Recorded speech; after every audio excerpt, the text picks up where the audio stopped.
ಇಷ್ಟೆಲ್ಲದರ ನಡುವೆ ಅಳೆದು ತೂಗಿ ಕೇಸರಿ ಪಡೆ ತನ್ನ ಸೇನಾನಿಗಳನ್ನ ಕಣಕ್ಕೆ ಇಳಿಸ್ತಾ ಇದೆ. ಆದರೆ ಕಾಂಗ್ರೆಸ್ ನಾಯಕರು ಮಾತ್ರ ಎದುರಾಳಿ ಅಭ್ಯರ್ಥಿಗೆ ಟಕ್ಕರ್ ನೀಡುವಂತ ಸೈನಿಕರನ್ನ ಆಯ್ಕೆ ಮಾಡುವಲ್ಲಿ ಸೂತ್ರ ಅಳವಡಿಸಿ ತಾಳೆ ಹಾಕ್ತಾ ಇದ್ದಾರೆ. ಅಷ್ಟಕ್ಕೂ ಕಾಂಗ್ರೆಸ್ ಮನೆಯಲ್ಲಿ ಆಗ್ತಿರುವಂತ ಬೆಳವಣಿಗೆ ಏನು? ಬನ್ನಿ ರಿಪೋರ್ಟ್ ನೋಡೋಣ.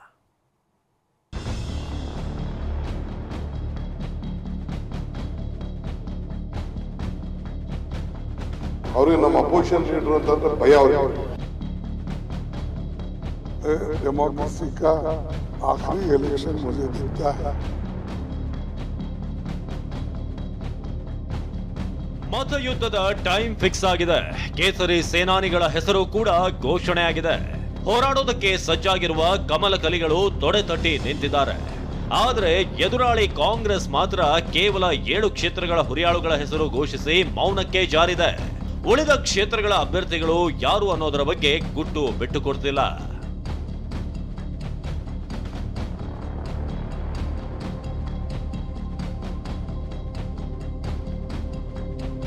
ಮಾರ್ಚ್ 20ಕ್ಕೆ ಕಾಂಗ್ರೆಸ್ ಅಭ್ಯರ್ಥಿಗಳ ಲಿಸ್ಟ್ ರಿಲೀಸ್.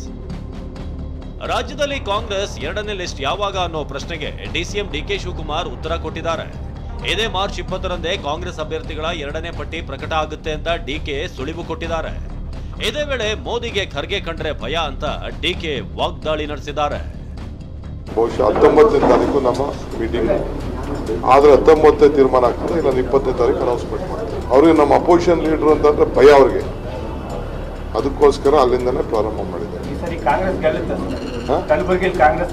20 ಸೀಟ್ ಕಲಬುರಗಿ ಸೇರಿ 20 ಸೀಟ್ ನಾವು. ಇದು ಪ್ರಜಾಪ್ರಭುತ್ವದ ಕೊನೆಯ ಚುನಾವಣೆ ಎಂದ ಖರ್ಗೆ.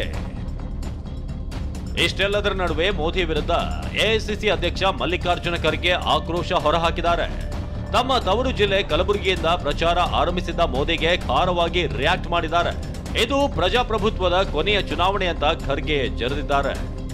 उन्होंने जो पूरे देश के फेरे लगा रहे हैं और अंत में वो डेमोक्रेसी को खत्म करना चाहते हैं. मैं ये कह रहा हूँ पहले से, ये आखिरी इलेक्शन है. डेमोक्रेसी का आखिरी इलेक्शन मुझे दिखता है. जिस ढंग से वो काम कर रहे हैं, जिस ढंग से वो बातें कर रहे हैं, जिस ढंग से लोगों में डिवीजन करने की बात करते हैं, जिस ढंग से हर स्टेट में जाके वहाँ लोगों को भड़काते हैं, तो ये एक तरीके से लास्ट इलेक्शन, डेमोक्रेसी का लास्ट इलेक्शन दिख रहा है. ಚಿಕ್ಕೋಡಿಯಿಂದ ಜಾರಕಿಹೊಳಿ ಪುತ್ರಿಗೆ ಕಾಂಗ್ರೆಸ್ ಟಿಕೆಟ್ ಸಿಗುತ್ತಾ?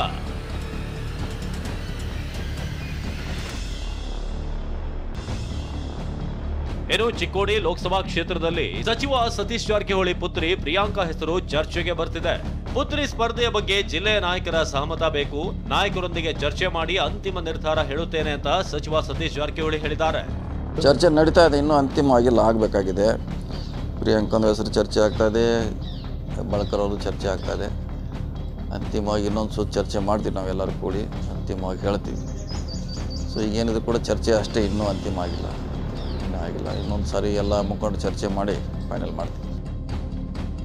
ಹಾಸನ ಜಿಲ್ಲಾ ಕಾಂಗ್ರೆಸ್ ಘಟಕದಲ್ಲಿ ಭುಗಿಲೆದ್ದ ಭಿನ್ನಮತ. ಇನ್ನು ಹಾಸನ ಜಿಲ್ಲಾ ಕಾಂಗ್ರೆಸ್ ಘಟಕದಲ್ಲಿ ಭಿನ್ನಮತ ಭುಗಿಲೆದ್ದಿದೆ. ಶ್ರೇಯಸ್ ಪಟೇಲ್ಗೆ ಟಿಕೆಟ್ ಘೋಷಣೆ ಮಾಡಿದ್ದಕ್ಕೆ ಆಕ್ರೋಶ ವ್ಯಕ್ತವಾಗಿದೆ. ಸೋದರಳಿಯನ ವಿರುದ್ಧವೇ ಪಿ ರಾಜೇಶ್ವರಿ ಬಂಡಾಯವೆದ್ದಿದ್ದಾರೆ. ಇನ್ನು ಬೆಂಗಳೂರು ಉತ್ತರ ಲೋಕಸಭಾ ಕಾಂಗ್ರೆಸ್ ಟಿಕೆಟ್ ವಿಚಾರದಲ್ಲಿ ಶಾಸಕ ಪ್ರಿಯಾಕೃಷ್ಣಗೆ ಟಿಕೆಟ್ ನೀಡುವಂತೆ ಕೈ ನಾಯಕರು ಚರ್ಚೆ ನಡೆಸಿದ್ರು. ಈ ವೇಳೆ ನೀವು ಸ್ಪರ್ಧಿಸುವಂತೆ ಪ್ರಿಯಾಕೃಷ್ಣಗೆ ಕಾರ್ಯಕರ್ತರು ಮನವೊಲಿಸಿದ್ದಾರೆ. ಆದರೆ ಇದಕ್ಕೆ ಶಾಸಕ ಪ್ರಿಯಾಕೃಷ್ಣ ಸಮ್ಮತಿ ಸೂಚಿಸಿಲ್ಲ ಎನ್ನಲಾಗ್ತಿದೆ. ಅದೇನೇ ಹೇಳಿ, ಲೋಕಸಭೆ ಚುನಾವಣೆ ದಿನಾಂಕ ಅನೌನ್ಸ್ ಆಗ್ತಿದ್ದಂತೆ ಅಸಲಿ ಪಾಲಿಟಿಕ್ಸ್ ಈಗ ಶುರುವಾಗಿದೆ. ಟಿಕೆಟ್ ಹಂಚಿಕೆ ವಿಚಾರದಲ್ಲಿ ಕಾಂಗ್ರೆಸ್ ಮನೆಯಲ್ಲೂ ಬಂಡಾಯದ ಬೆಂಕಿ ಹೊತ್ಕೊಳ್ಬಹುದು. ಇದನ್ನ ಕಾಂಗ್ರೆಸ್ ಕಲಿಗಳು ಯಾವ ರೀತಿ ನಿಭಾಯಿಸ್ತಾರೆ ಅನ್ನೋದು ಕಾದು ನೋಡಬೇಕಿದೆ. Bureau report, TV9.